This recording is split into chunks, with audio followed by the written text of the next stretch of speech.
Queridos irmãos e irmãs, hoje nós estamos concluindo esse capítulo 6 do Evangelho de São João. Um capítulo que buscou nos catequizar a respeito do grande sacramento primordial da nossa salvação, o batismo, no diálogo com Nicodemos, e o sacramento que nos alimenta para a vida eterna, a Eucaristia, com as conclusões de João e com o diálogo de nosso Senhor com os fariseus, com os mestres da lei, com os discípulos. Só que hoje esse texto nos dá uma tônica muito diferente e nos pega e nos amarra pelo coração. Vejam que o contexto é o mesmo. Aquele povo continuava murmurando, continuavam ainda reclamando, lamentando, como é típico do ser humano, não estar satisfeito com nada, não entender as coisas e reclamar. Muitas vezes nós agimos assim, não entendemos, não queremos nos esforçar para entender, logo criticamos e começamos a reclamar. Quantas vezes nas nossas vidas nós fazemos isso? Só que aqui eles começam a murmurar, eles começam a reclamar. Por quê? Porque o Senhor diz que é preciso comer da sua carne, é preciso beber do seu sangue. É claro, meus irmãos, que aqui nós não podemos imaginar o homem comendo a carne de outro homem. Isso é contra a nossa doutrina, a carne humana. Aqui nós comemos, nós experimentamos, nós saboreamos, nós comungamos o corpo glorioso do Senhor, o corpo ressuscitado. Só que eles não entendiam, só que eles não compreendiam. Por quê? Porque o Senhor ainda não tinha ressuscitado com aquele corpo glorioso que não estava preso ao tempo nem ao espaço. E quando o Senhor falou em comer a sua carne, em comer o seu sangue, de imediato eles pensavam que era o corpo físico, o corpo humano do Senhor. E aí eles assim dizem: esta palavra é dura, quem consegue escutá-la? É dura a palavra. Por quê? Porque não compreendiam. Bem assim somos nós, quando não entendemos a doutrina, quando não compreendemos o que a igreja nos pede, e nós muitas vezes criamos uma antipatia, ou rechaçamos, ou mesmo estando dentro da igreja, muitas vezes criticamos, mas não entendemos que a igreja está ali nos protegendo, com uma visão de 2000 anos de história, e conduzida pelo Espírito Santo de Deus à própria verdade, que é esse critério que nos dá a certeza de que estamos no caminho correto, acreditando e depositando a nossa fé na verdade plena que o Espírito Santo nos revelou. E o texto santo assim continua: sabendo que seus discípulos estavam murmurando por causa disso mesmo, Jesus perguntou: isto vos escandaliza? Isto vos fere? Isso mexe com o coração de vocês? Isso causa um espanto? Espanto vocês terão, escândalo vocês verão, quando contemplarem o Filho do Homem subindo para onde estava antes. Do que é que o Senhor está falando aqui? Pegue aí na sua Bíblia, nas Sagradas Escrituras, o capítulo 1 dos Atos dos Apóstolos, e você vai ver o Senhor subindo aos céus. E os discípulos como que abobados, ali os apóstolos olhando, sem entender o que está acontecendo. Nós iremos celebrar no 7º domingo da Páscoa a Ascensão. Iremos escutar esse texto. Ele subindo aos céus e os discípulos como que abobados, sem saber o que estava acontecendo. E foi preciso, mais uma vez, a intervenção divina. Os anjos vestidos de branco apareceram para os discípulos e exortaram os discípulos: o que é que vocês estão fazendo aí parados? Esse mesmo Jesus que vocês irão subir, ele haverá de voltar em toda a sua glória. E aqui nós compreendemos que as palavras de Jesus é uma profecia, é a sua história, é ele contando o que de verdade vai acontecer. E continua: o Espírito é que dá a vida. É assim que nós professamos no credo niceno-constantinopolitano, aquele maior credo defendido pelo santo que hoje nós celebramos, Santo Atanásio. Aquele credo que foi escrito em 2 concílios. E lá nos deixa muito claro: o Espírito Santo, Senhor que dá a vida, e procede do Pai e do Filho. E com o Pai e o Filho é adorado e glorificado. Olha a explicação clara daquilo que nós depositamos a fé, daquilo que nós acreditamos. E ele ainda continua: é o Espírito que dá a vida, a carne não adianta nada. As palavras que vos falei são Espírito e vida. Ou seja, você quer entender a palavra de Deus, você quer entender a doutrina católica, é preciso que você de verdade reze, peça a Deus a graça. É preciso que de verdade você busque estudar, e sempre clamando, chamando, pedindo o Espírito Santo de Deus, para que te ilumine, para que te dê o discernimento, para que te dê a sabedoria, para que você seja douto na doutrina católica.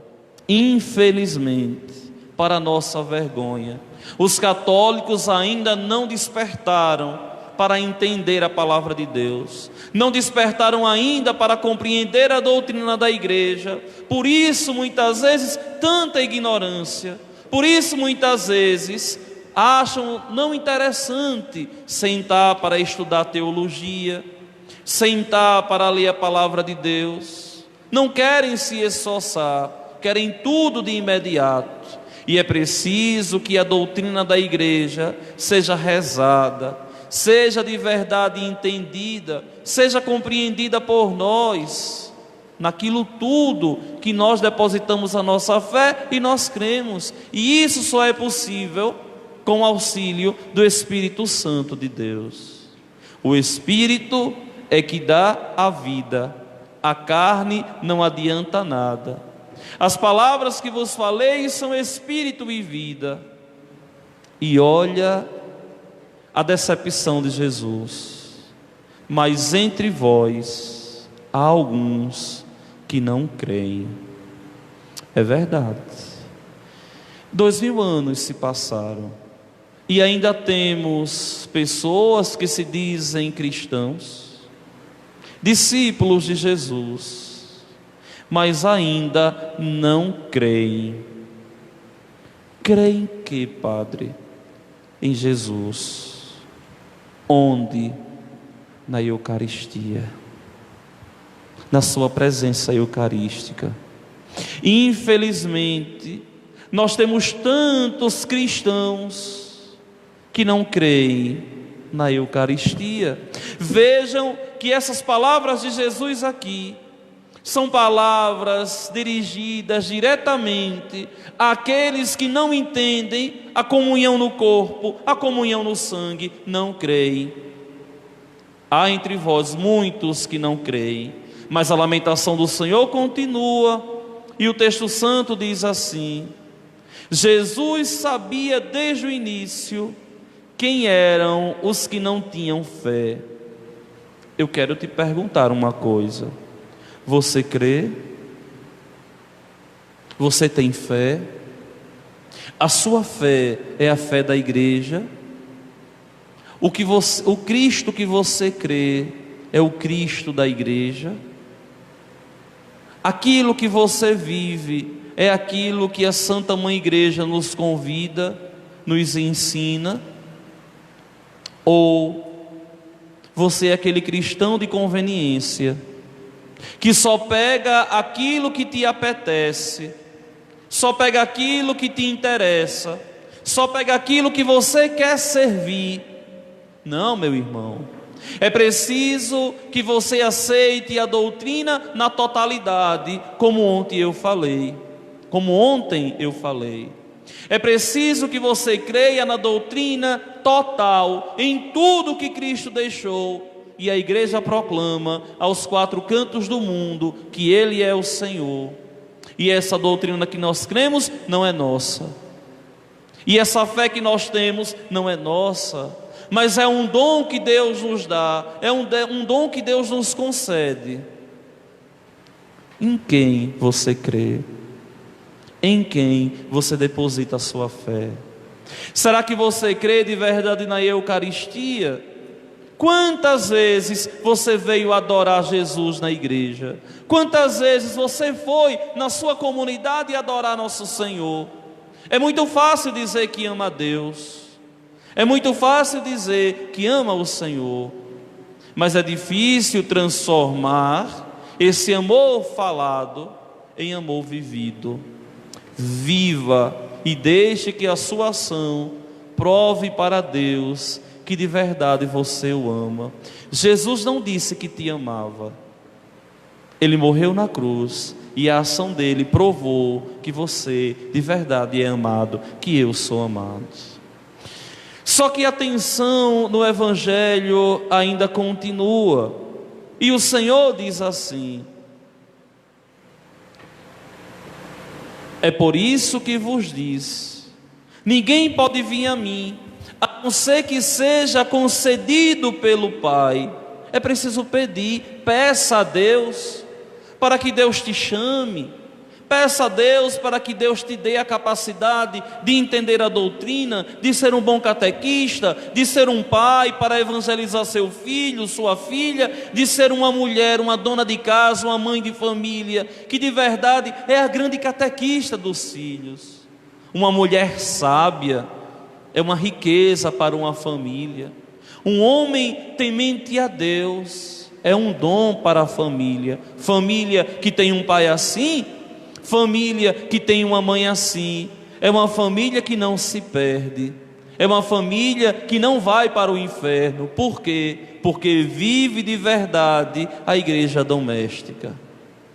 E o texto santo continua: a partir daquele momento, muitos discípulos voltaram atrás e não andavam mais com ele. Quantas pessoas você conhece que não caminha mais na igreja? Algumas até dizendo que encontrou Jesus, mas o Jesus na medida delas. Quantas pessoas vocês conhecem que foram ficando para trás, que era até um católico fervoroso, que era até um católico que dava testemunho e foi ficando para trás? Quantas vezes você foi tentado também a não mais seguir Jesus na igreja, a seguir Jesus do teu jeito? Eu fico impressionado como hoje as pessoas pensam que é fácil ser cristão. Tantos e tantos trocando a vivência de comunidade dentro da igreja para seguir um Jesus pela televisão. É muito fácil seguir Jesus na televisão, mas comunidade não é isso. Comunidade é o irmão pegando na mão do outro, muitas vezes se arranhando, muitas vezes se desentendendo, tantas vezes perdoando, tantas vezes amando. tantas vezes ali provando a paciência, instruindo aquele que não é tão instruído ainda, ensinando o outro, catequizando o outro, abrindo espaços nas pastorais, nos movimentos, para que o outro também encontre essa alegria de servir a Deus.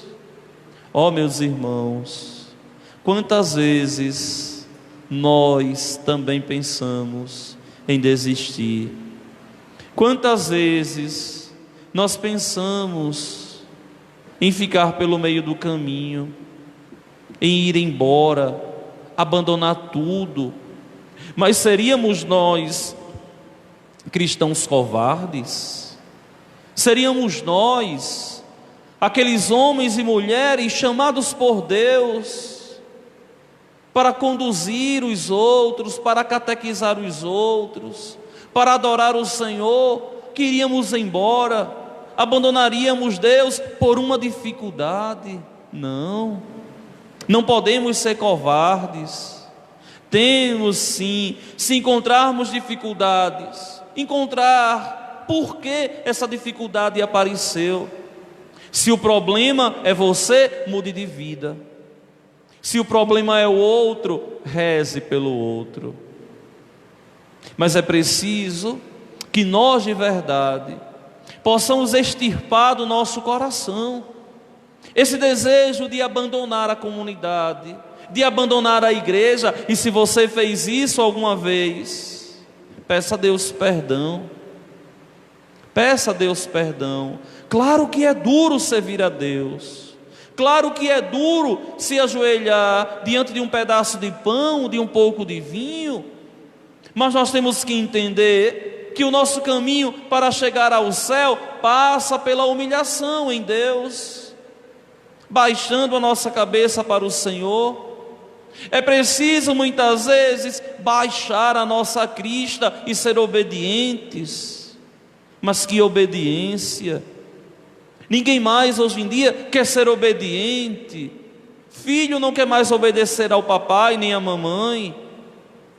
Funcionário não quer obedecer a patrão. Aluno é que não quer de jeito nenhum mais respeitar e obedecer a professor, a diretor de escola. E católicos na igreja e cristãos também não querem ser obedientes aos pastores, aos padres, aos bispos. Também não querem ser obedientes à doutrina da igreja. E nós temos que entender que servir a Deus é duro. Ou você acha que foi fácil para o Senhor, o Filho, servir ao Pai? Foi fácil carregar o madeiro na cruz nas costas e viver todo tipo de incompreensão? Ou você acha que foi fácil a bem-aventurada Virgem Maria viver a todas as suas dores, as suas dificuldades, só acreditando nas palavras do anjo? Não, não foi fácil não. E porque venceram, porque perseveraram. Não deixe que uma dificuldade, que um problema, que uma barreira te afaste do caminho. Não deixe que algo na igreja, na doutrina que você não aceita, te afaste da igreja. É preciso que você entenda, é preciso que você abra o coração, é preciso que você seja humilde, mas não vá embora.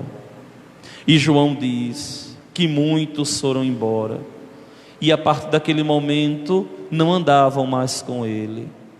Quantas pessoas não andam mais com o Senhor?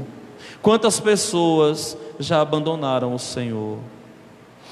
O que me encanta na figura de Jesus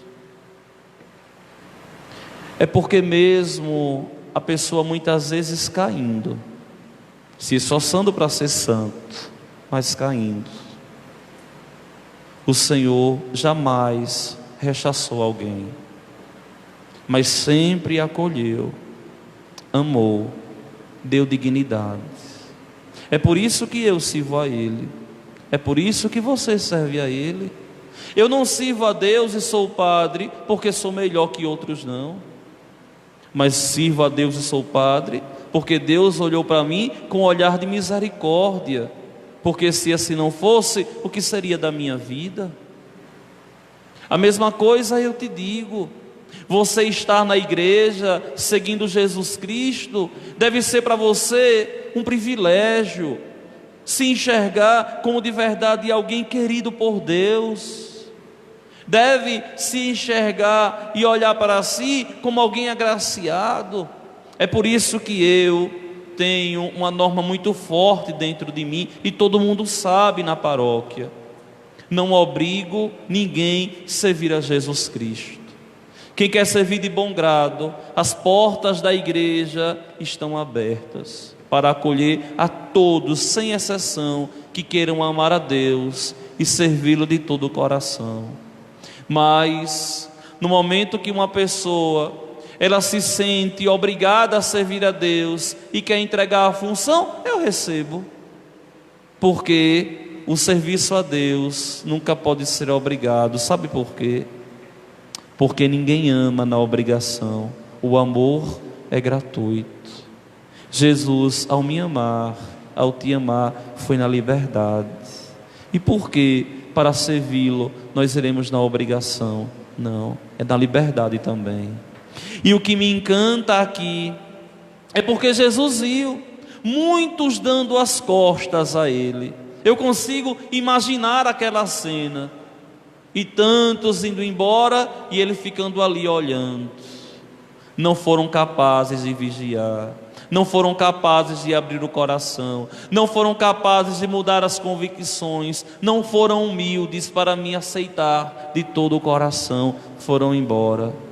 E também sou capaz, olhando o texto, de imaginar Jesus virando para os discípulos que permaneceram, que estavam com Ele ali. Vejam que, dois dados aqui: os que foram embora, não foi gente estranha não, não foi só aquele povo que foi saciado pelo pão que matou a fome não, mas o texto deixa muito claro aqui: muitos discípulos voltaram atrás, foram catequizados, caminhavam com Ele e foram embora. E agora Jesus aqui disse aos 12, olhando para os 12: vós também vos quereis ir embora? Judas estava ali, o traidor. Os 12, aqui é o colégio dos 12. Vocês também vão querer ir embora? Vão me abandonar? Observem que Judas poderia ter ido embora, permaneceu, mas não abriu o coração. É por isso que infelizmente tem muitas pessoas que dentro da igreja são incapazes de ir embora, mas também se fazem incapazes de abrir o coração e não muda de vida, como Judas. São incapazes de abrir o coração, ou melhor, se fazem incapazes, infernizam a vida do outro na comunidade, e ficam o tempo todo fofocando da vida alheia na comunidade, e ficam o tempo todo com picuinha na comunidade. Por quê? Porque simplesmente não abriram o coração, não mudaram de vida. E aqui nosso Senhor está dizendo a eles assim: e vocês também vão querer ir embora?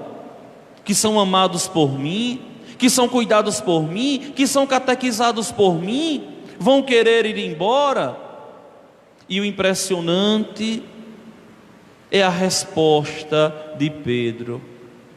Oh Pedro, que figura genial, que figura que é o nosso retrato, que ama a Deus incondicionalmente, que traiu Deus, que abandonou Deus, mas que foi capaz de entender que o sentido da sua vida estava em caminhar pertinho dele. Entendeu que o sentido da sua vida estava em desfrutar da presença do Mestre. Ele entendeu que não seria feliz longe de Deus. Olha, minha gente, eu já vi pessoas perseverando a vida toda em nome de Deus, e passar por tantas dores, por tantas dificuldades, mas uma coisa me fascina: foram incapazes de ir embora, foram incapazes de abandonar o Senhor, muitas vezes parecendo que Deus virou as costas, muitas vezes parecendo que Deus não chamou, muitas vezes parecendo até que Deus não existe, mas por terem tido uma experiência com Ele, aquele amor primeiro que fascinou, que preencheu o coração, nunca permitiu ir embora. Essa resposta de Pedro aqui é a resposta daqueles que entenderam que só serão amados em Deus e que sem Deus não serão felizes. Olha a tua vida, eu olho a minha vida também como sacerdote. O que seria de mim nos momentos de dor se eu não estivesse caminhando com Ele? O que seria de você também? O que seria de mim se não tivesse fé, meu Deus do céu? O que seria de você, meu irmão, se você não tivesse fé? A nossa vida, ela só tem sentido de verdade quando nós estamos pertinho dEle. Busque entendê-lo, busque de verdade compreender essa doutrina. Tenha prazer, seja curioso para conhecer as coisas da igreja. Não seja um católico meia boca, mas responda, questione o padre, os catequistas, os ministros. Assista bons programas na televisão de ensinamento católico. Leia bons livros de doutrina católica e, se tiver dúvida, pesquise, estude, mas busque compreendê-lo. Mas não só fique na compreensão, não. É preciso amá-lo. Como? Se entregando totalmente a Deus. E que, se tiver de mudar o modo de pensar e o modo de agir por Deus, mude. Isso agrada ao Senhor. O Senhor quer continuar a obra que Ele começou. Deixe Deus te transformar, deixe Deus te mudar, deixe Deus agir no teu coração. Seja dócil a Deus. E Pedro, nessa resposta aqui tão esperançosa, com fé, que me fascina tanto, é uma resposta de quem diz assim: Senhor, olha, eu não tenho outra escolha a não ser te amar. Senhor, eu não tenho outro caminho a não ser te seguir. Senhor, eu não tenho outra garantia se não permanecer em ti. Essa resposta de Pedro condensa tudo isso. A quem iremos, Senhor? Nenhuma palavra, nenhuma ideologia, nenhum ensinamento do mundo é capaz de responder aos anseios mais profundos do meu coração. Foi assim Pedro. E é uma das coisas que mais me fascina nessa igreja católica, minha mãe, que me adotou como filho, responder a todos os anseios do meu coração. Me dá convicção de ser cristão, me dá convicção de acreditar na família, me dá convicção de acreditar no sacerdócio, apesar das minhas infidelidades. Me dá convicção de saber que depois dessa vida existe um céu, e que nós iremos para lá contemplá-lo face a face, e desfrutar do banquete eterno, onde não teremos necessidade nenhuma, porque Deus será tudo para nós. Só Tu, Senhor, tens palavras de vida eterna. Nós cremos firmemente e reconhecemos que Tu és o Santo de Deus. Olha como o capítulo termina.